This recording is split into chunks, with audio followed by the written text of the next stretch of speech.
साई सिंह और आप देख रहे हैं नेक्स्ट नाइन न्यूज। यूपी उपचुनाव से पहले आज रविवार को दिल्ली में बीजेपी की बड़ी बैठक होने जा रही है। इसमें यूपी के मुख्यमंत्री योगी आदित्यनाथ के अलावा दोनों डिप्टी सीएम केशव प्रसाद मौर्य और ब्रजेश पाठक शामिल होंगे और साथ ही यूपी बीजेपी प्रदेश अध्यक्ष भूपेंद्र चौधरी भी मौजूद हो सकते हैं। माना यह जा रहा है कि ये बैठक में अमित शाह भी शामिल होंगे। देखना यह होगा कि आखिरकार भारतीय जनता पार्टी इस मुद्दे को किस तरीके से भुनाती हुई नजर आ सकती है। और पूरा अगर समीकरण समझा जाए उत्तर प्रदेश का, तो कहीं ना कहीं माना यह जा रहा है कि इसमें चंद्रशेखर आजाद, मायावती और अखिलेश यादव जिस तरीके से अपना दमखम दिखाने का प्रयास कर रहे हैं, वहीं कांग्रेस पार्टी ने भी 4 सीटों पर दावा ठोक दिया है। और इस बार के जो 2027 के विधानसभा चुनाव होंगे, कहीं ना कहीं इस बार के उपचुनाव उसी का समीकरण तय करते हुए नजर आएंगे। जो इस बार निर्णायक भूमिका में रहेगा, कहीं ना कहीं आने वाले दिनों में उसी का छत्र राज रहने वाला है। अगर इस बार योगी आदित्यनाथ की बात करें तो वो पूरी तरीके से कोशिश करते हुए नजर आ रहे हैं कि सभी की सभी सीटें निकाल ली जाए।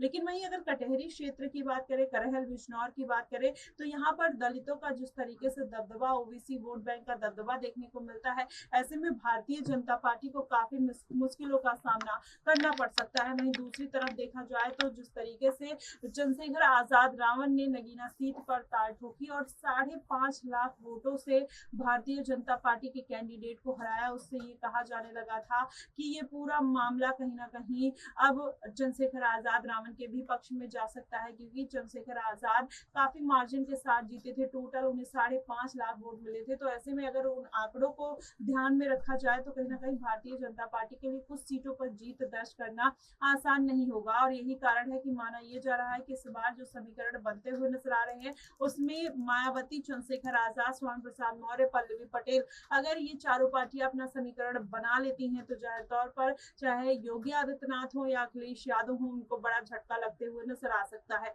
और अगर इस बार पूरा समीकरण समझा जाए तो मायावती, चंद्रशेखर आजाद की वजह से अखिलेश यादव के वोट बैंक में बड़ी सेधमारी हो सकती है। यही कारण है कि अगर अखिलेश यादव चाहे मायावती हो या फिर चंद्रशेखर आजाद रावण को साथ लेते हैं, तो आने वाले दिनों में कहीं ना कहीं उनकी मुश्किलें कम होती हुई नजर आएंगी और इसमें जीत की तरफ भी कहीं ना कहीं अखिलेश यादव बढ़ते हुए दिखाई दे सकते हैं। लेकिन अगर ये सभी पार्टियां अलग अलग चुनावी मैदान में उतरी तो जाहिर तौर पर इसका खामियाजा अखिलेश यादव की पार्टी को भुगतना पड़ सकता है और भारतीय जनता पार्टी फिर से एक बार उत्तर प्रदेश के उपचुनाव में क्लीन स्वीप करती हुई नजर आ सकती है। वहीं हरियाणा की बात करें तो मायावती, चंद्रशेखर आजाद को हरियाणा में बड़ा झटका लगा। एक भी सीटें ना निकाल पाने के कारण कहीं ना कहीं जो उनकी स्थिति है वो उत्तर प्रदेश में भी डगमगाती हुई नजर आ रही है। ऐसे में अगर ये तीनों पार्टी आपस में गठबंधन करके चलती तो जाहिर तौर पर इसका फायदा देखने को मिलता। और उसमें साथ में अगर देखा जाए स्वामी प्रसाद मौर्य, पल्लवी पटेल जैसे बड़े नेताओं को अगर भारतीय जनता पार्टी